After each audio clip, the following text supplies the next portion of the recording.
Ulster Lake karya Aurin Vientania. Chapter Zwanzig, The Graduation. Pada titik itu, Alea menyadari betapa berubahnya Dean setelah hari pengumuman itu. Alea mungkin terlalu egois, selalu mengharapkan Dean hanya akan peduli padanya. Namun, apakah sebuah kesalahpahaman seperti ini terlihat wajar dalam suatu hubungan? Jika memang dari awal Alea disuruh menunggu untuk kepastian dan alasan yang jelas, mungkin situasinya akan berbeda. Yang jelas, komunikasi adalah poin terpenting dalam suatu hubungan.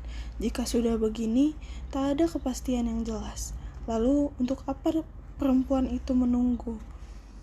Apa yang akan ia dapatkan jika memutuskan untuk menunggu dengan kepastian yang tak jelas?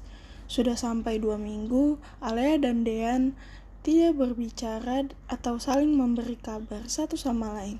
Sekadar memberi pesan lewat ponsel pun tidak. "Le, gimana?" Vala masuk ke kamarnya tanpa permisi. Hanya karena mengetahui sahabatnya sedang tidak baik-baik saja.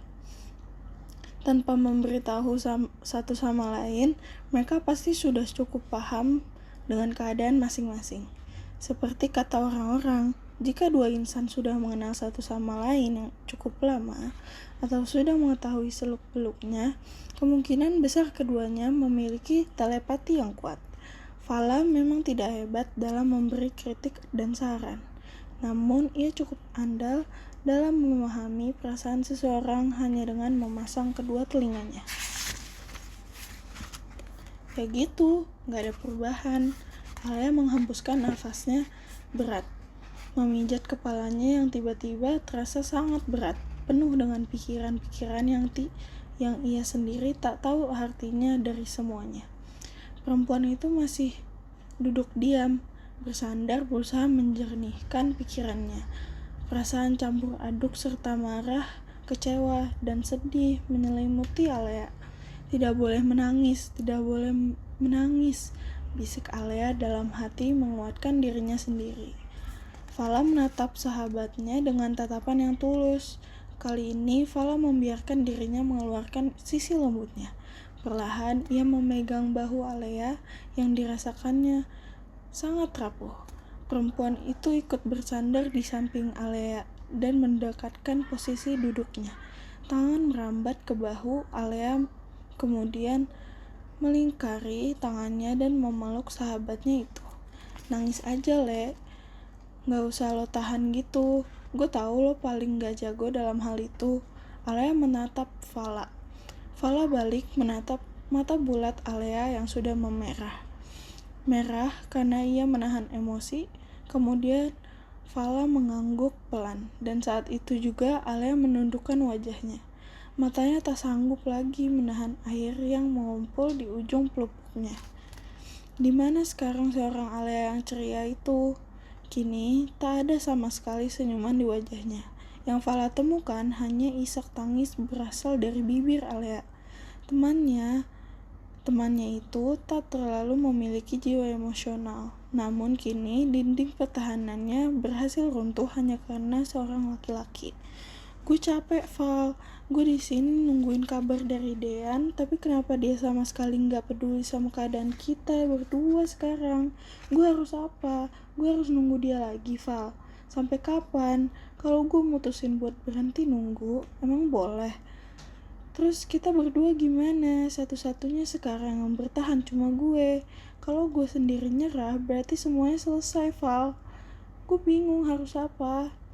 Vala kembali mengusap-usap punggung Alea, menenangkan sahabatnya dengan meresponnya seadanya.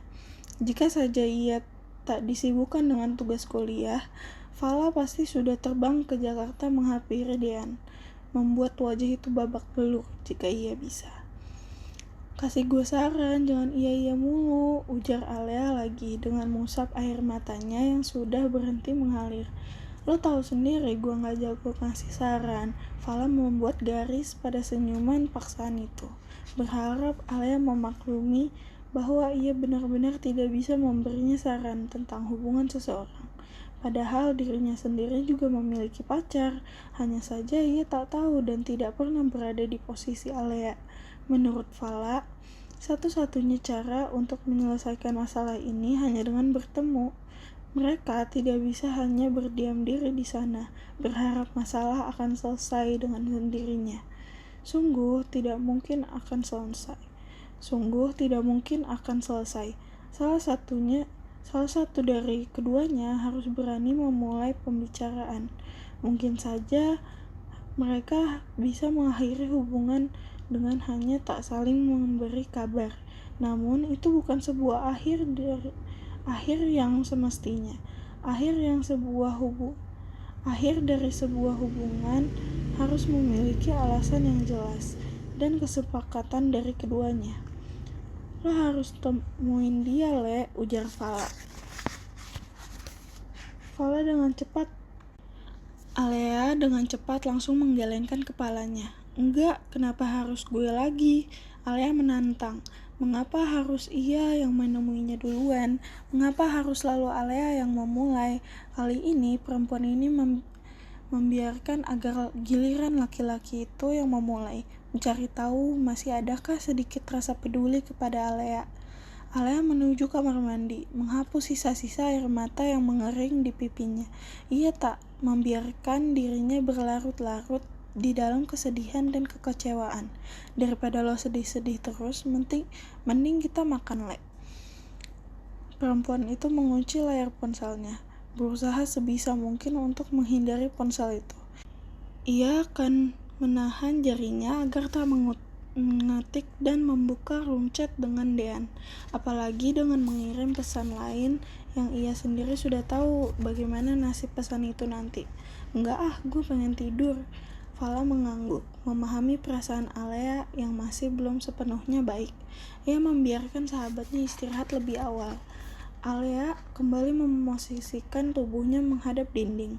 Kedua telapak tangannya saling menutup di bawah pipi. Dadanya masih sedikit terasa sakit.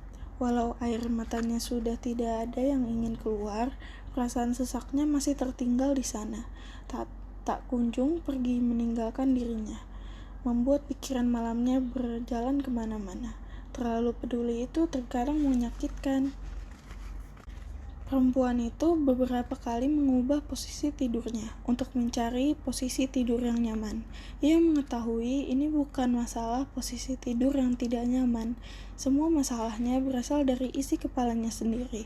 Sebenarnya, ia sudah tidak terlalu berharap banyak pada Dean untuk membalas pesan-pesannya. Terserah lelaki itu mau melakukan apa, Alea hanya akan berdiam diri menunggunya di sana, masih di tempat yang sama. Namun di satu sisi ia sangat takut jika harus kehilangan. Jika seseorang bertanya apa yang membuat Alea masih ingin menunggu Dean kembali, jawabannya ada pada satu kutipan di salah satu buku yang ia baca. If you love someone, let them go. If they come back, then they are truly meant for you. Tangan Alea meraih sketchbooknya di nakas, kemudian mengambil sebuah pensil yang berada persis di sebelah sketchbook itu. Ia juga memasang headphone-nya pada kedua telinga, mengusap layar ponsel untuk memilih playlist yang bisa membuat pikirannya tenang. Playlist dengan nama Ulster Lake, playlist yang dibuat oleh Dean. Kini ia tahu mengapa laki-laki itu menemaninya dengan Ulster Lake, karena lagu-lagu yang ia tambahkan di sana benar-benar mendefinisikan Danau Ulster. Instrumen klasik yang diputar menggunakan violin atau piano yang bisa membuat isi kepalanya kembali tertata. Lucu sebenarnya jika dipikir-pikir. Yang tadinya isi kepala Alea berantakan karena seseorang, kini kembali tertata setelah mendengar playlist buatan orang itu sendiri. Secara tidak sadar, ia menggambarkan seseorang yang tidak asing pula. Tangannya dengan begitu saja menggambar seseorang itu tanpa dirinya sendiri menyadari, seolah tangannya membocorkan siapa dan apa yang sedang ia pikirkan lewat coretan pena hitam. Aku takut, Aku takut ini semua akan terbiasa, tanpa pesan, tanpa kabar darinya. Begitu pula dengannya, terbiasa dengan urusannya sendiri, tanpa mengkhawatirkan seseorang yang sedang menunggunya di sini. Alea kembali meletakkan sketchbooknya, membiarkan musik berputar hingga ia dapat memejamkan mata. Tapi, matanya pula tak kunjung melekat. Pandangannya beralih pada kalender yang menggantungkan menghadap dirinya. Coretan lingkaran merah terlihat jelas di sana, hanya berjarak 3 langkah dari hari ini, yang berarti akan ada sesuatu penting untuk Alea. Perempuan itu bangun dari tidurnya, sedikit memajukan tubuhnya agar dapat membaca keterangan yang tertulis di sana dengan jelas. Tanggal 15, graduation. Seperti baru kemarin, Alea menangisi hasil PTN karena ia gagal mendapatkan jalur undangan jurusan sastra Jerman. Tiba-tiba saja, 3 hari lagi, ia sudah lulus dan mengakhiri posisinya sebagai mahasiswi desain komunikasi visual. Alea sampai kekurangan rasa antusias terhadap wisudanya karena keadaannya akhir-akhir ini. Hari itu sepertinya akan menjadi hari penting bagi Alea. Apakah ia perlu meminta Dean datang? Lucunya, kata-kata itu sekarang bermunculan di kepalanya. Seakan-akan Dean akan muncul di hadapannya, hal yang tidak mungkin. Ia tak ingin menaruh harapan pada laki-laki itu lagi, tapi entah kenapa jarinya mulai membuka nama kontaknya lagi. Membaca pesan yang sejak 2 minggu yang lalu belum dibalas. Jari Alea mulai mengetik, yang kemudian langsung dihapus lagi. Ia melakukan hal itu secara berulang-ulang, hingga ketika sudah menemukan kalimat yang menurutnya cocok, Alea memberanikan dirinya untuk menekan tombol kirim. Alea, Dean, 3 hari lagi aku wisuda. Aku berharap kamu menyempatkan untuk datang. Semoga kamu baca ya. Alea tak peduli jika ia masih merasa tersakiti. Mereka berdua sudah menghabiskan banyak momen bersama. Alea yakin semuanya bisa diperbaiki sebelum terlambat. Mungkin saat ini Alea terlihat bodoh, masih mengharapkan sesuatu dari laki-laki tidak jelas itu. Tapi, bolehkah satu kali ini saja ia berharap?